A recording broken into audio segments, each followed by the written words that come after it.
Hey everyone, thanks for joining the GTM News Show. I got a special guest here today, Peter Mahoney. Hey Peter. Hey Taylor, how are you? I'm doing well, doing well. Thanks for taking the time to come on. We have so Peter. I actually came across Peter a couple years ago. He's the author of the Next CMO, and the book was really helpful in my marketing career and development. So thank you if I haven't said that already. And I wanted to bring you on because first you create a bunch of great content on LinkedIn around marketing, B2B growth. I wanted to talk to you about kind of what's next in the world, especially in 2023 of marketing, go to market, and maybe we can start with your book. You know, you wrote this book. It has a bunch of great stuff on building kind of an operational system for marketing. Tell me about, what are some things that have changed since you wrote that book, and especially in 2023 as kind of the markets have evolved. It's an interesting question, Taylor, because someone just asked me something similar yesterday in a conversation with an old friend I hadn't caught up in a while, and she said, "Hey, how do you in your book address different go-to-market motions, B2B and B2C, and different changes in marketing over time that happen?" And the whole point of the book is that it's about building and managing and operating a marketing function. And it's actually somewhat independent of the tactics that you use within marketing. And the goal is to help people figure out how to operationalize a leadership function that's designed to help deliver great marketing and deliver great marketing results, whatever those results may be. So by design, it was meant to sort of fly above the level of specific tactics. That being said, it's crazy. There's a lot going on right now and a lot of change happening. But I think the concepts that I lay out in the book, first of all, no one will be shocked by, and two, I think are as relevant today as they were 2 years ago as they were 20 years ago. Thanks for sharing. I completely agree, and I love that. It's almost outside of it, and I think the book in general highly recommend marketers or folks that are growing in the career is we can get so caught up in the tactics, and I think that's what was super helpful. Of like think of it almost as a COO, right? And that's how I kind of like, oh, this is like, I don't know if you said that in the book, but or maybe I just made that up, but think of it as like, hey, as an operator versus a tactician or a strategist, right? And that was super helpful, especially as you scale marketing, right? And I think as I worked in bigger companies and whatnot, you had to have that operations, right? Because there's no way you can manage a 30-person team by everyone being strategists and no operations.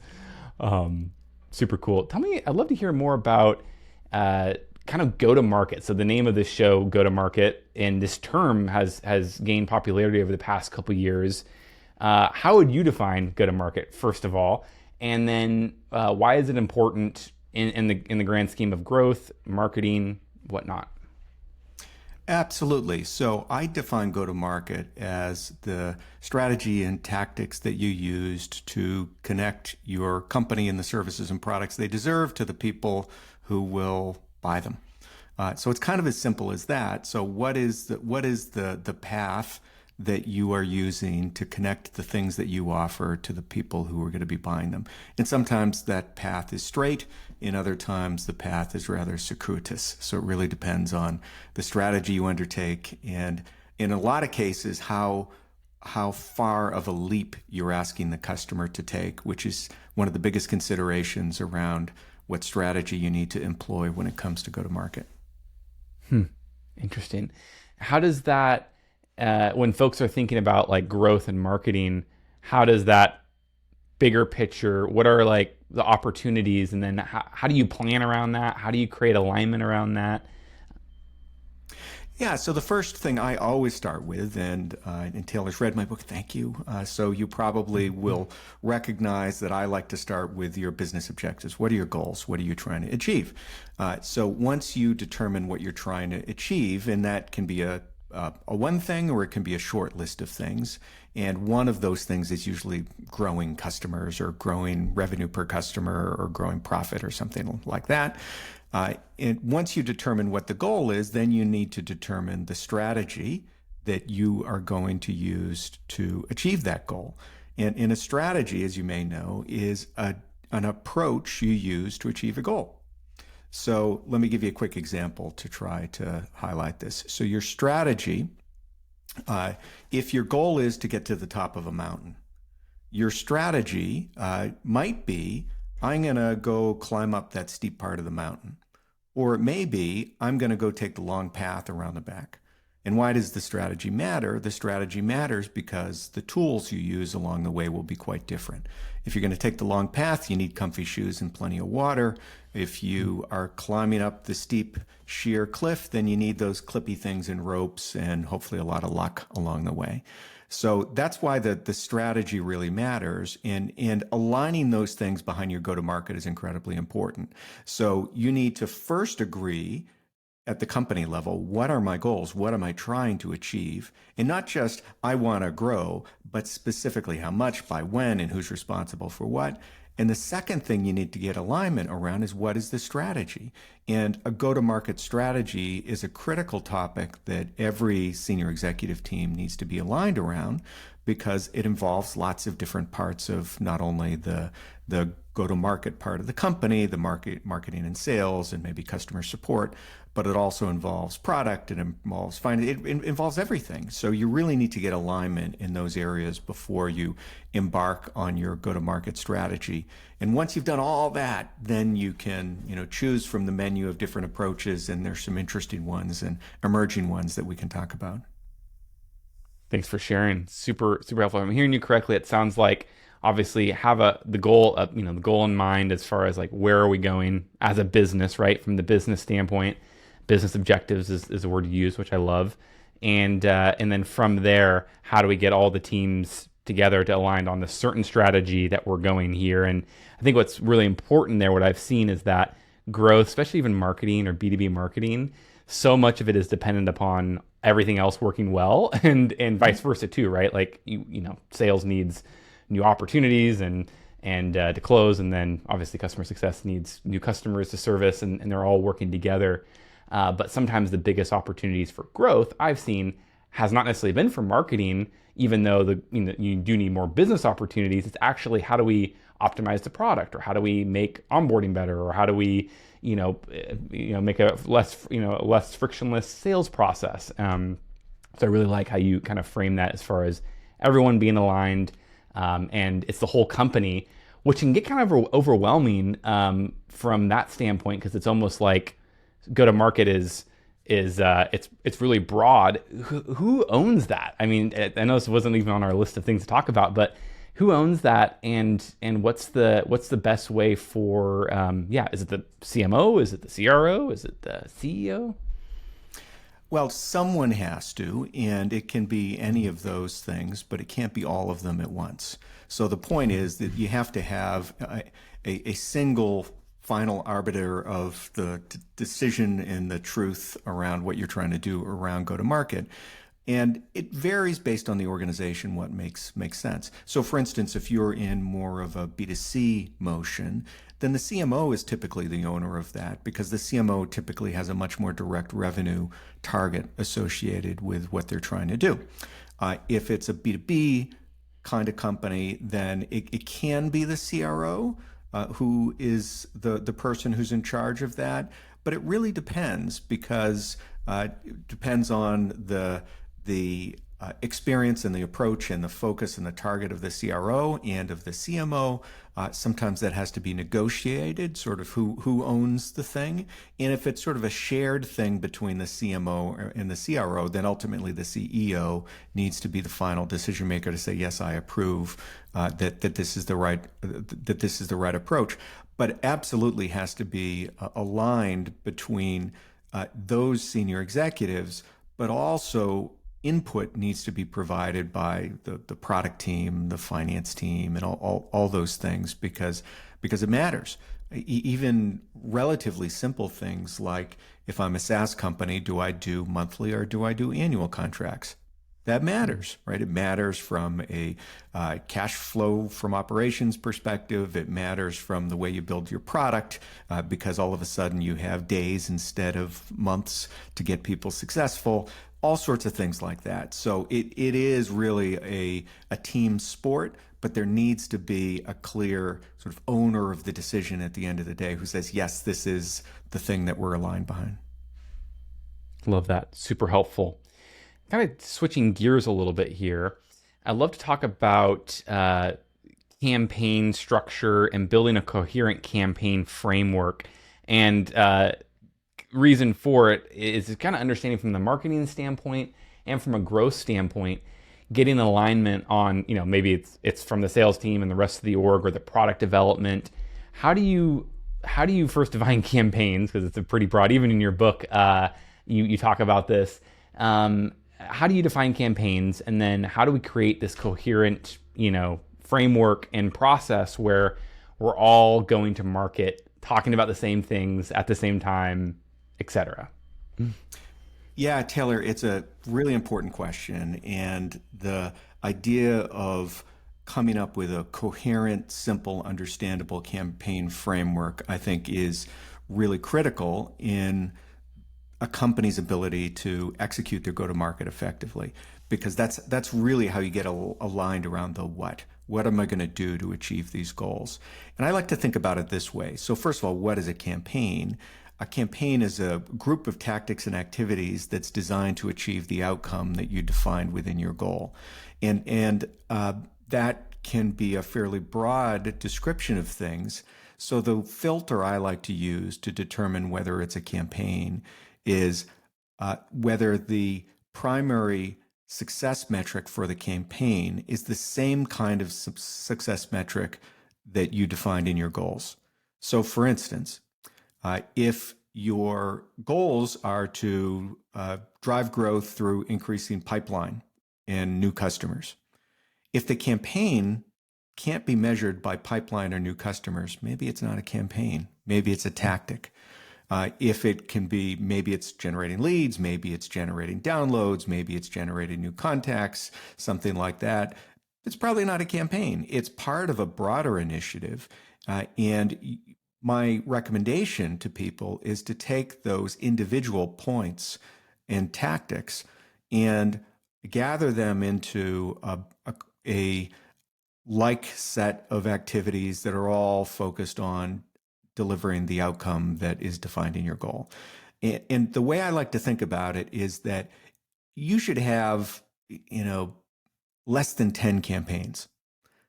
And if you can count your campaigns in the dozens or hundreds or thousands, you don't have campaigns. You've got a blizzard of tactics. And by example, so I just had on my podcast a few months ago, I had the CMO of National Instruments, $1.5 billion, $2 billion company, something like that.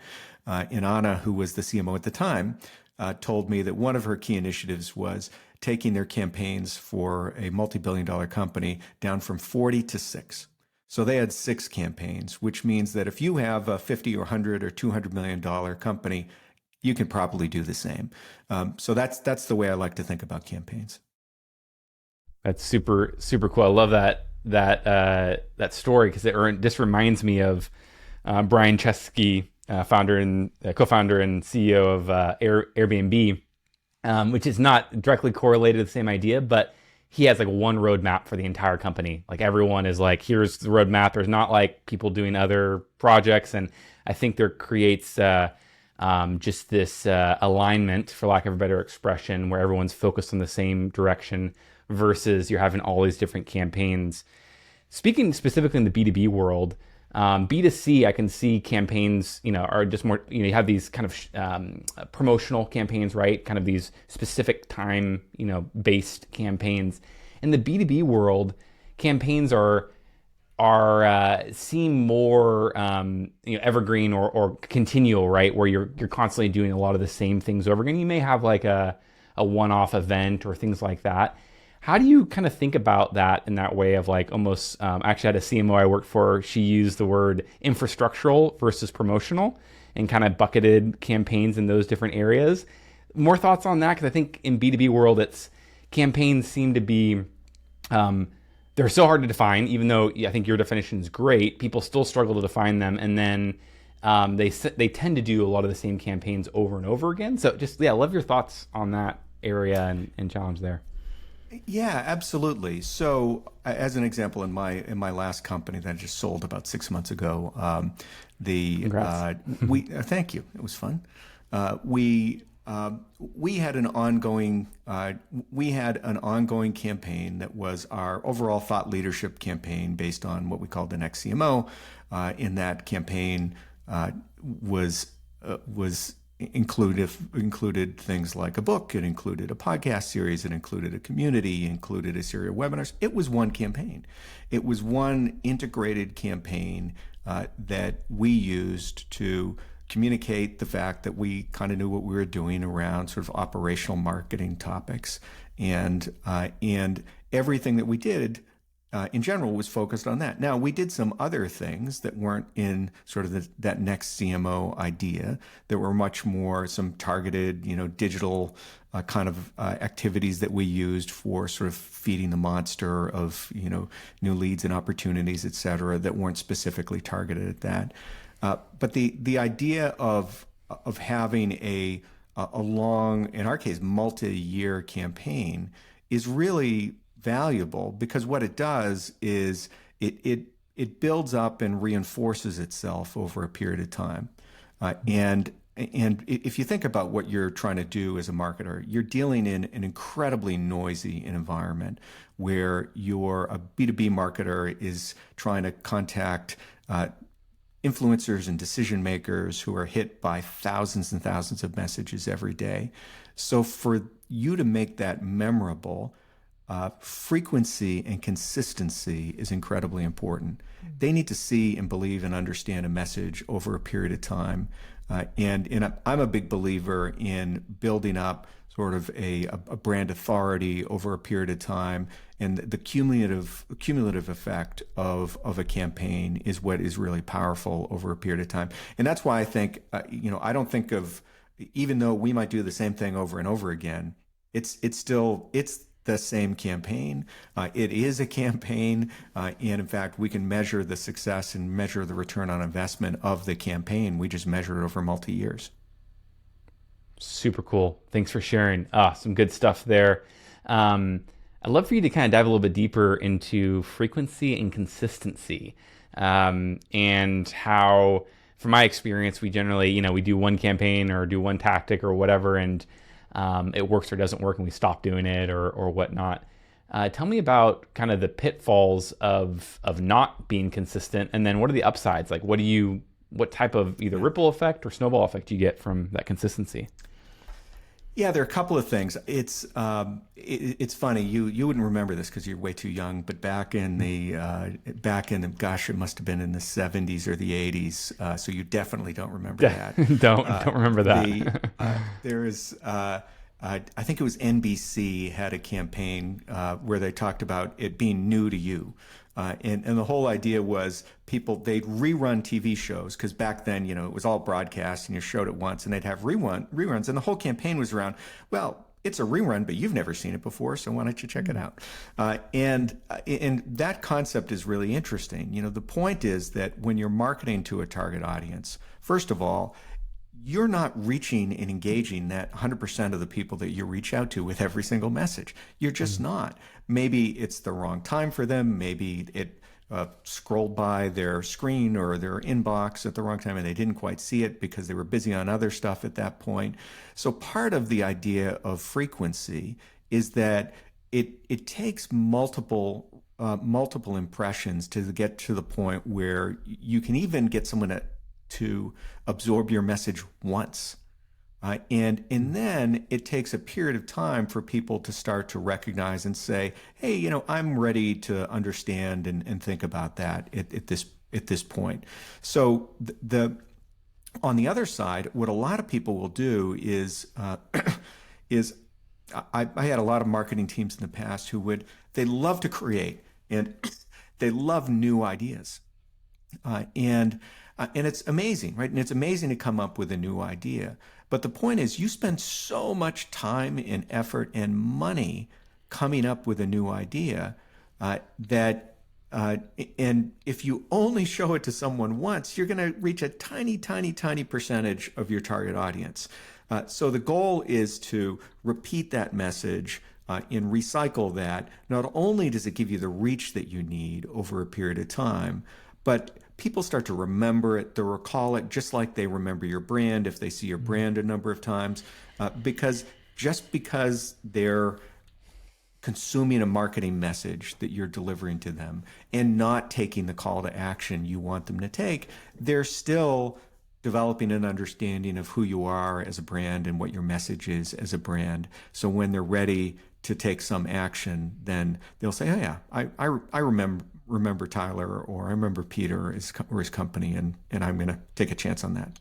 I love that. Yeah, thanks for sharing. And yeah, back to my Airbnb, Brian Chesky. I think that the not only the consistency, but I think, or even what you're mentioning, like reducing your campaign numbers, right? I think first, it's counterintuitive. I think people that are in marketing or people that enjoy marketing, it like for me personally, speaking for me personally, usually we love to experiment, we love change, we are willing to take a lot of risk and or try a lot of new things because you have to, right? Because there's a lot of failure in marketing just by definition.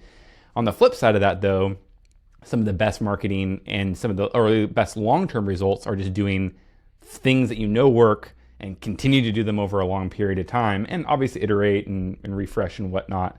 But back to the Airbnb, they do one campaign for the entire world. You know, they have one message.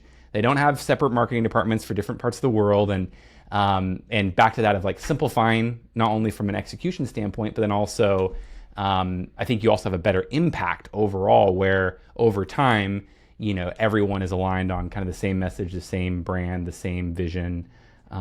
Super cool there. Yeah, the way I think about it, Tyler, I think of it as, I'm kind of a nerd, and I actually have a degree in physics. And one of the Cool. things that you learn in physics, and like 10th grade physics, it's not very complicated stuff, is that the idea of force and direction in vectors. So the idea is that if you exert a force in one direction, and then you have a bunch of other forces going in other directions, you add all those vectors up, it may not add up to a very powerful force in one single direction. If you point everything in the same direction, the vectors add up and it becomes far more powerful. That's why alignment and consistency is so incredibly powerful, and people will remember it. It's just like if you, think of it from a brand perspective. If you have a single powerful brand, visual brand as an example, and you continually communicate that simple, powerful visual, people will recognize it because they're seeing it over and over again, and it just adds up to more power over a period of time. And you can have a lot of different application in variation within a campaign. So you can take a campaign concept and use it for a social strategy, and use it for a physical event, and use it for a seminar, and use it for a community. It doesn't matter. But it all has to be, if it's all supporting the same top level message and the top level objectives, then all those individual things will add up and be much more powerful versus sometimes conflicting against each other and bringing you nowhere. I love that. Thanks for sharing. We have a couple minutes left before we need to wrap up. I'd love to hear about, so Plana is the company that you mentioned that you sold, and you started marketing planning software. I'd love to hear what did you learn first in building that software, just in not so much like building a business, but more about what did you learn about just the nature of marketing departments, the pitfalls in planning in general, and really for folks that maybe even aren't ready to buy a planning software tool, what are some things they can learn from your experience and working with tons of marketing departments and helping them with planning and strategy? Yeah, it's really interesting, Tyler, because I spent a lot of time as a marketing executive and sort of a general manager in companies, and including I was the CMO of about a $2 billion software company. So big company, 15,000 employees, things like that. And so I thought I kind of knew what I was doing, and I thought I had a sense of what was going on. One of the things that really surprised me as we sort of built the first version of our software. The first thing that we put out in the world was in early 2019. I was just telling someone this story, I think yesterday, that we put the first version of the product out there as sort of a self-serve kind of product. So go set up, build your own plan, you're ready to go. And we had thousands of people sign up, and almost everybody failed. And there might have been some wonky things with the, I'm sure there were things that weren't perfect with the product at that time. But the bigger thing that I learned is that marketing people don't know how to plan.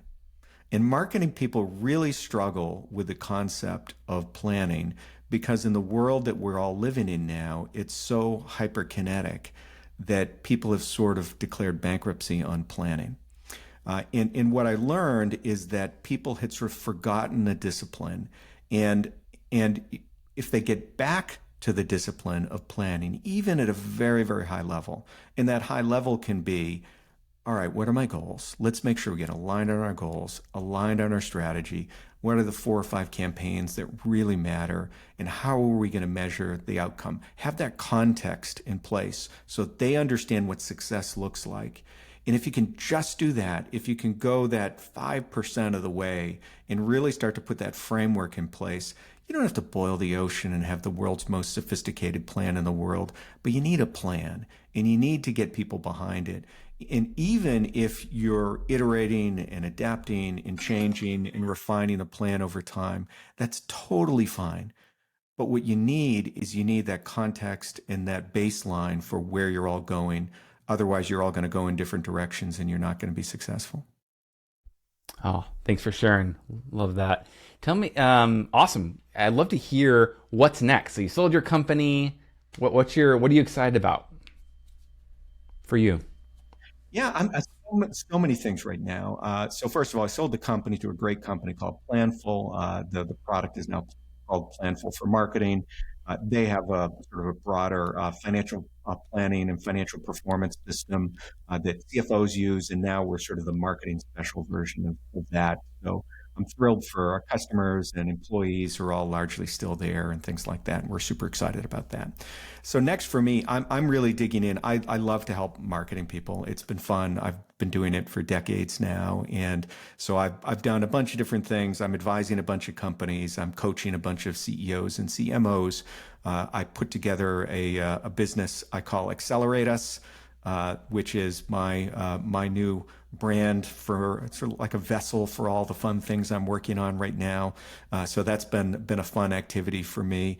And the big thing that I really enjoy is, and I think is a really important strategy in building a business, is starting with community.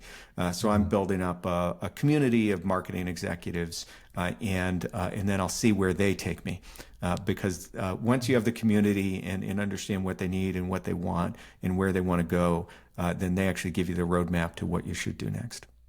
Ooh, I mean, we should have started with that. I think starting with community or starting with getting yourselves in the world of your customer and or the folks you want to work with long term is the best strategy to kind of iterate and then build something from there. Super cool, Peter. Thanks so much for coming on the show. Really great having you. A bunch of gold. How can folks connect with you online? Sure, they can find me on LinkedIn. They can find me on Twitter at NerdCMO, and check out my new community at Accelerate Us, which is accelerate without an e.us.